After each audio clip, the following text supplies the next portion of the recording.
어, 26장서부터 30장까지 말씀이 여러 시기를 넘어서서 진행이 됩니다.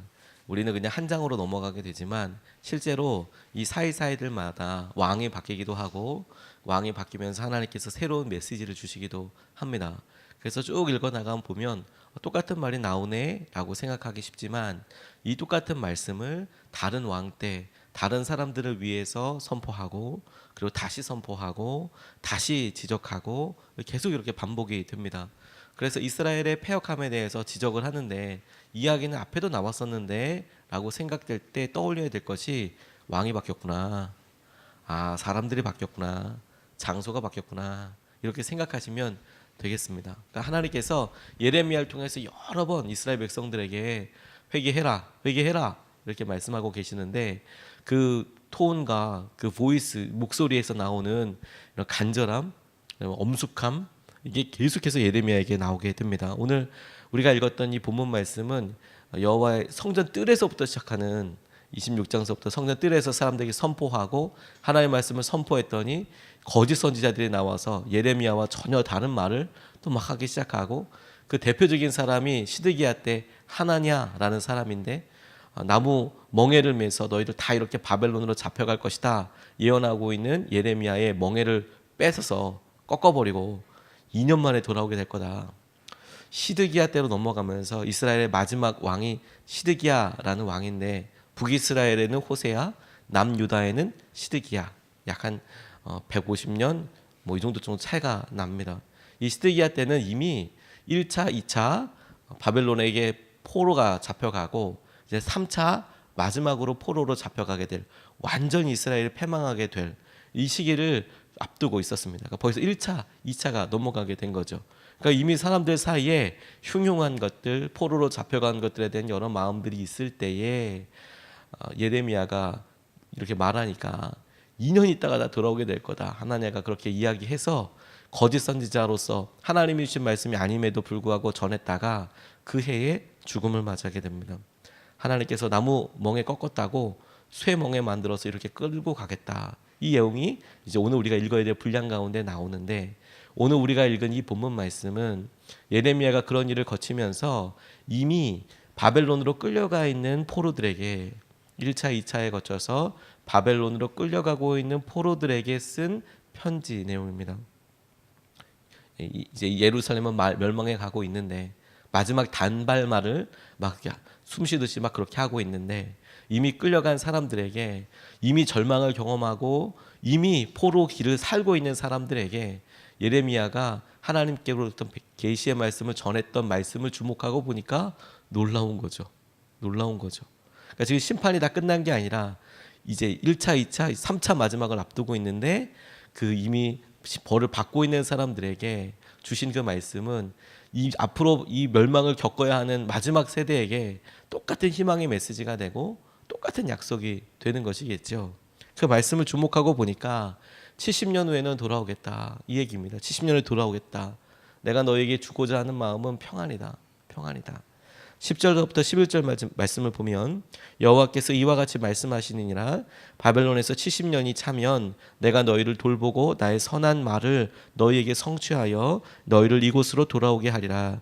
여호와의 말씀이니라. 너희를 향한 나의 생각을 내가 아나니 평안이요 재앙이 아니니라. 너희에게 미래와 희망을 주는 것이니라. 이렇게 나와 있어요. 25장에서도 한번 70년 후에 돌아오게 되겠다라는 예언이 있었던 것을 어저께 말씀드렸습니다. 25장에도 나오고 29장에도 나오는 이유가 뭐냐면 왕이 바뀌었기 때문이에요. 70년 후에 돌아오게 될 것이다. 하나님께서 우리에게 너희들 지은 죄에 대한 대가를 치러야 할 것이다. 그런데 그 죄에 대한 대가가 너무 놀랍습니다. 70년이라는 시간이 있어서 이미 그 죄가 이미 그 벌이 내려지기 전에 그 벌에 대한 시기가 용서의 시점이 결정되어 있는 것이죠. 이걸 어떻게 판단해야 될까요? 하나님께서 이스라엘의 패역함을 보고 너희들 그렇게 우상 숭배하고 살았기 때문에 너희들의 행동과 믿음에 대한 책임을 마땅히 져야 한다라고 말씀하셔서 분노하시고 거기에 벌을 내리시는 것이 당연해 보이는데 그런데 그 벌과 그 심판에는 70년이라는 꼬리표가 붙어서 하나님께서 완전히 회복하여 주실 때 돌아오게 될 때를 같이 점하여 하나님께서 말씀하고 계신다라는 거예요. 이것을 완전한 심판이라고 할 수 있겠습니까? 하나님께서 그래서 말씀하시는 것이 뭐냐면 당신의 본심을 같이 이야기하고 계세요. 내가 너희에게 주고자 하시는 것은, 하고자 하는 것은 평안이다. 재앙이 아니다. 70년 동안의 어려움이 아니다. 70년 이후에 회복하게 하시는 것이다. 70년 동안의 절망이 아니고 70년 동안에서 너희들을 정화하고 거룩하게 하고 변화시키고 훈련시키는 것이 나의 목표다 라고 읽을 수밖에 없는 것이죠. 하나님께서 우리에게 이런 염려, 아니야 고통과 훈련 기간, 연단 과정을 주시는 것이 하나님께서 우리를 또 다른 무언가로 만들어가기 하기 위해서. 바빌론 포로로 1차, 2차, 3차에 걸쳐 갔듯이 이스라엘에서 포로들이 돌아올 때에도 1차, 2차, 3차에 걸쳐서 돌아오게 됩니다. 이 70년을 무엇으로 세워야 할까? 1차로 잡혀가서 1차 사람들이 돌아올 때까지로 잡아야 될까?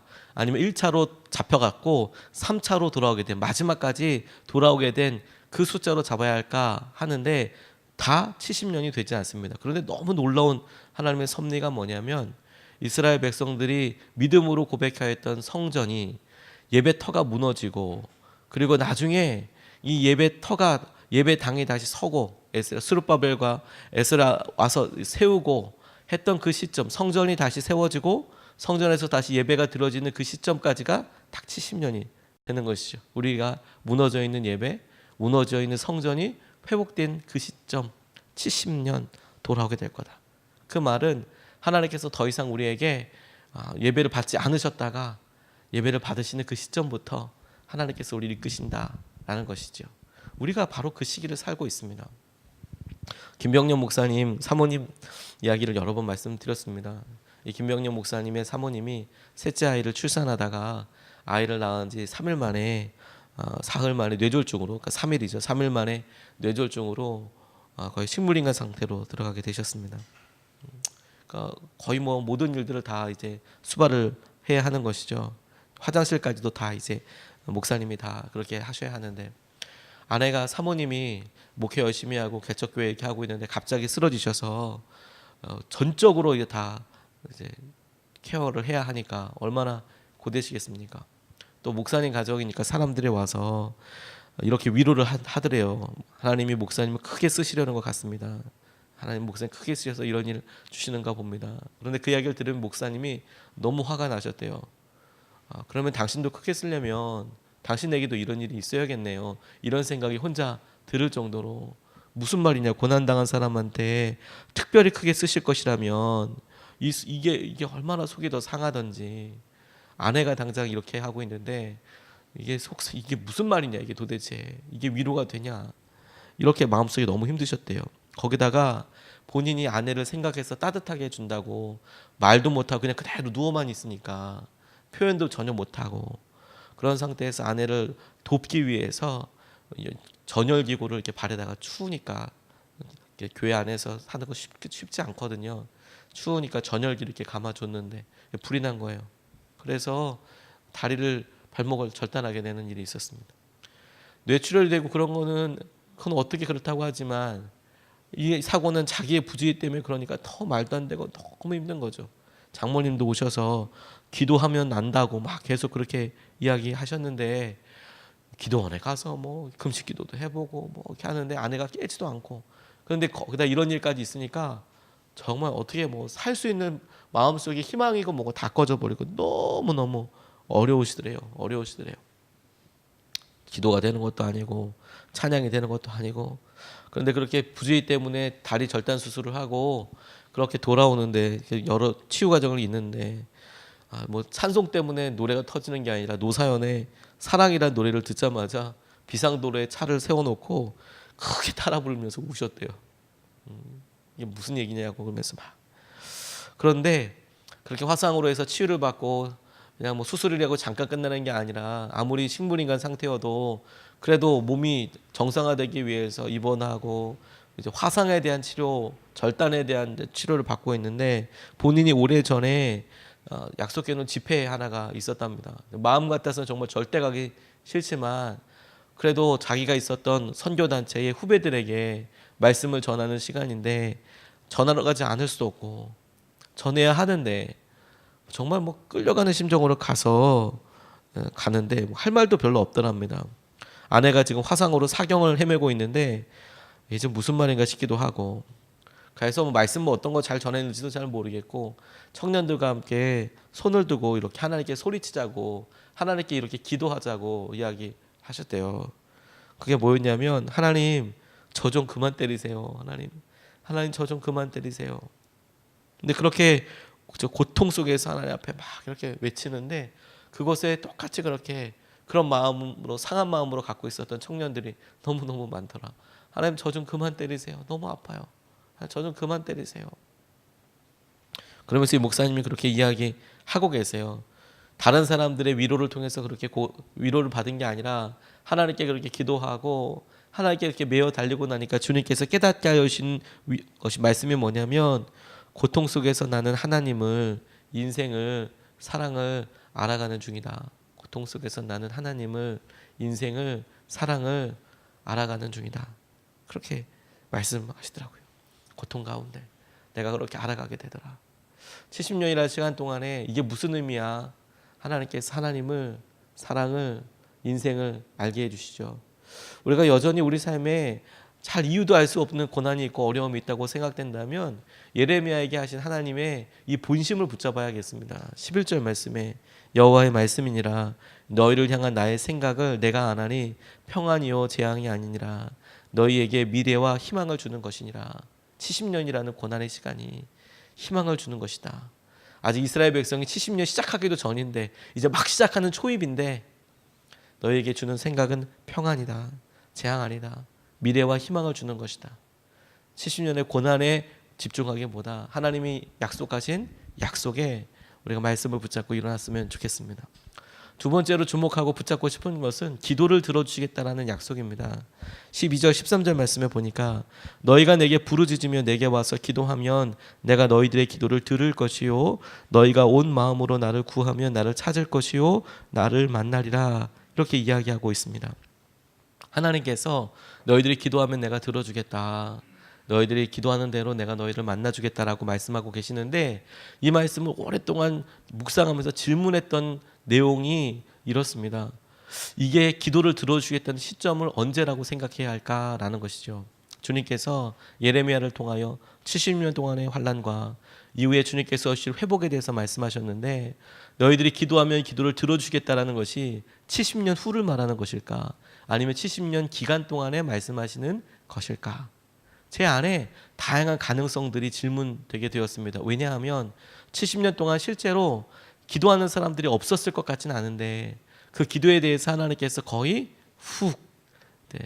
아무 대답 안 하시는 것처럼 이렇게 보내신 것도 사실이고 그리고 70년 이후에 성전이 지어져서 하나님께서 그들에게 성전을 스룹바벨 성전을 짓고 그들 가운데 역사하셨던 것이 드러난 것도 사실이지만 그럼 이 70년 동안에 그럼 완전히 다 암흑기냐? 그것도 아니고 에스더 같은 사람도 있었고 다니엘도 있었고 느헤미야 같은 사람도 있었고 에스겔 같은 사람도 있었고 이 에스겔 선지자 갈 때 읽을 때 다시 한번 설명하겠지만 예레미야와 에스겔 차이는 포로 전후로 나눠지게 되거든요. 에스겔은 포로 되어서 끌려간 사람 중에서 선지자였던 사람이거든요. 그러면 포로기 때는 하나님께서 아무 말씀 안 하셨냐? 그러지 않았어요. 차이가 뭐냐? 실제로 기도하는 사람이 없었나 보구나. 하나님께서 이렇게 미래형으로 말씀하셨거든요. 히브리어 원문으로 꼼꼼히 읽어보니까 미래형으로 다 말씀하셨어요. 기도를 들어줄 것이다 라고요. 그런데 기도를 들어줄 것이다 라는 미래형이 그냥 봐도 꼭 70년 이후다라고 그렇게 걸려있는 제한이 없는 거예요. 내가 이게 말해도 내가 언젠가 너한테 이걸 주겠다라고 말씀하실 때 그게 내일이 될지 그게 70년 후가 될지 모르는 거죠. 거기에 확실하게 말씀으로 그런데 70년 후에 내가 그렇게 하겠다라는 시간 조항이 있다면 70년 후구나 라고 생각을 할 텐데 그런 표현이 없이 70년의 어려움과 그리고 환난이 아니라 평안을 주겠다, 희망을 주겠다라고 말씀하신 이후에 내가 너희들의 기도를 들어주겠다라는 말씀이 희망에다가 붙잡고 기도해야 될 것인가 아니면 70년이라는 재앙에다가 붙잡고 기도해야 될 것인가. 저는 두 개가 의미가 어느 거나 해석될 수 있다고 생각이 된다면 하나님께서 그런 환난과 어려움 중에도 기도를 들으시겠다라고 말씀해 주신 것이 더 주님의 마음과 맞겠다라고 생각하게 됐어요. 그게 부사구로 어떻게 걸리든지 간에 정확하게 시간이 정해져 있는 게 아니라면 왜 아니겠나. 지금 하나님께서 고난의 때에 70년의 시간 주시면서 회복을 약속해 주시면서 주시는 이 훈련 기간에 왜 기도를 안 들어주시겠나. 그러니까 기도를 그렇게 하는 사람이 없어졌다라는 얘기구나. 당장 성전이 무너지고 당장 보이는 믿음의 공동체가 사라지고 바벨론으로 포로로 다 끌려가서 해야 될 업무가 과중하고 아니 노예로서 살아가고 아주 그냥 시대가 아주 엄하고 막 힘들고 그러니까 기도하는 사람이 없어졌구나. 그런데 하나님께서 마음으로 주신 것은 기도하면 들어주겠다라고 말씀하시더라. 그러니까 우리의 마음이 기도로 온전히 올인할 수 있을 때까지 완전히 기도로 그냥 하나님의 기도만 할게요라고 결정될 때까지 시간이 70년 걸린 거구나. 주님께서 우리에게 이것을 진리로 도전하신다고 생각 들었어요. 아, 기도하는 게 기회를 잡는 거구나. 기도하는 게 회복의 기회도 잡고 하나님께서 우리의 삶에 이루시고자 하시는 일들을 붙잡게 되는 거구나. 이사도라 킴이라는 젊은 피아노 연주가가 있습니다. 이 자매가 유명한 게 뭐였냐면 아버지 사업 때문에 베트남이라는 나라로 조기 유학 같은 걸 가게 됐죠. 아버지가 사업을 하러 베트남 가다 보니까 가족이 다 가게 됐어요. 베트남에 뭐 훌륭한 피아노 선생님이 있었겠습니까? 그런데 피아노를 너무 치고 싶은 거예요.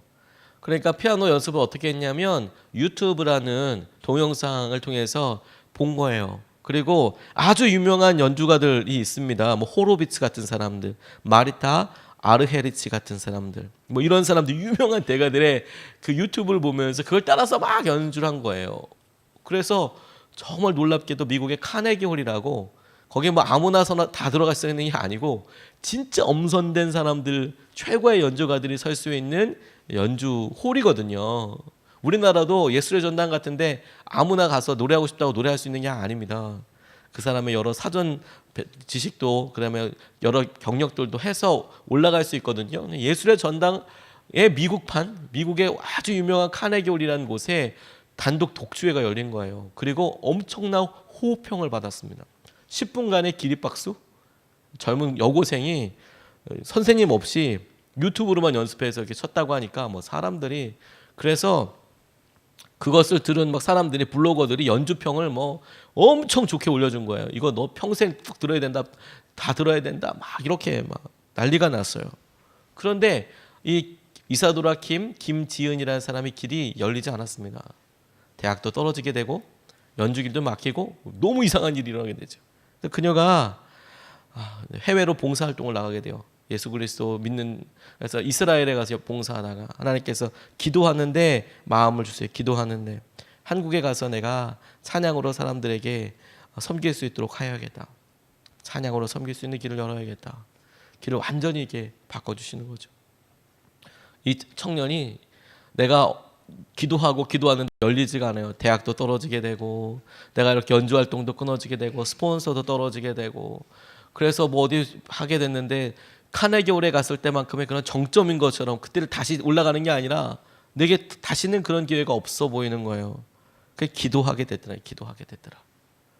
그런데 그녀의 삶이 여전히 젊지만 중요하고 제가 집중했던 것은 뭐냐면 그녀가 이렇게 기도하게 됐을 때 그에게 기회가 하나님께서 전혀 다른 기회들을 열어주시더라. 그리고 그 기도로 하나님을 알게 해주시더라.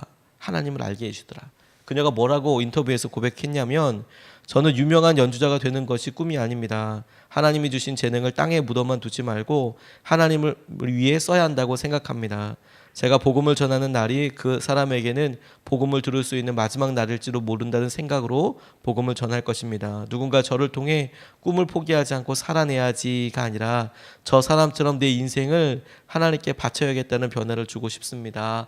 라고 고백하는 사람이 됐다는 거예요. 제 모습을 통해 하나님의 영광을 드러내고 싶습니다. 기도로 자기의 삶의 고난과 어려움도 이겨낼 수 있습니다. 기도로 하나님께서 하시는 이 고난을 내게 주신 이런 여러 연단들을 하나님의 영광을 드러내는 통로로 삼을 수 있습니다. 우리의 가난도 심지어 제가 목회하면서 제 가장 커다란 자랑과 유산이 뭐냐면 저희 아버지가 평생 미자리 교회에서 목회하셨던 거, 평생 가난하게 목회하시면서 은퇴해 주신 거, 너무너무 감사하고 제게 있어서 가장 놀라운 믿음의 유산이라고 생각이 들어요. 하나님께서 제게 어렸을 때 가난도 경험하게 해주셔서 그게 불편하지만 결코 그게 나쁜 일도 아니고 그럴 수도 있다는 것도 알려주셨고, 그리고 그렇게 가면서 제게 겁도 없게 해주시고 하나님께서 하신 은혜를 보게 해주셨거든요. 저희 아버지 통해서 제가 확인하고 누리게 된 진리입니다. 불편할 수는 있지만 아무것도 아닌 거구나. 아무것도 아닌 거구나. 하나님 붙잡고 나아가면, 기도하면 그 기도가 놀라운 응답으로 이루어지게 될 것입니다. 두 가지 말씀 같이 나눴습니다. 첫 번째는 하나님께서 우리에게 여러 일들 주시고 여러 일들 도전하시는 것 같지만 70년 후에 회복이 있다는 거예요. 평안이다, 생명이다, 너희들 주려고 하는 것이 희망이다, 미래와 희망 주려고 하는 것이다. 이걸 붙잡는 것이죠. 두 번째는 기도하면 들어줄 거다. 기도해라. 간단합니다. 기도해라. 이걸 붙잡고 두 번 나눠서 같이 기도하겠습니다. 첫 번째는 평안을 주소서, 평안을 주소서. 주님의 마음을 알고 은혜를 누리게 하소서. 주님, 우리 마음속에 두려움이 있고 불안이 있고 어려움이 있습니다. 이거 주님 주신 마음 아닌 거 알았습니다. 재앙이 아닙니다. 주님께서 평안 주시는 거 주님 마음이라고 하셨는데 주님의 마음을 알고 은혜를 누리게 해주십시오. 주님과 함께 평안을 누리게 해주십시오. 우리 같이 이 시간에 주 앞에 기도하겠습니다. 아버지 하나님 감사합니다.